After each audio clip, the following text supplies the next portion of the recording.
أعوذ بالله من الشيطان الرجيم சபிக்கப்பட்ட ஷைத்தானை விட்டு அல்லாஹ்விடம் நான் பாதுகாப்பு தேடுகின்றேன். والذين يحاجون في الله من بعد ما استجيب له حجتهم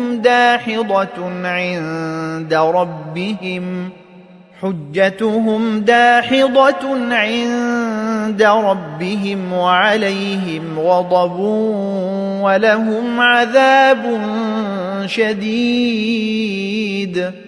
அல்லாஹ்வின் அழைப்பு ஏற்றுக்கொள்ளப்பட்ட பிறகு அப்படி ஏற்றுக்கொண்ட மக்களிடம் எவர்கள் அல்லாஹுவை பற்றி தர்க்கம் செய்கின்றார்களோ அவர்களின் தர்க்கம் அவர்களின் இறைவனிடத்தில் முற்றிலும் ஆதாரமற்றதாகும். மேலும் அவர்களின் மீது அவனுடைய கோபம் உண்டாகிறது. அவர்களுக்கு கடும் வேதனையும் இருக்கிறது.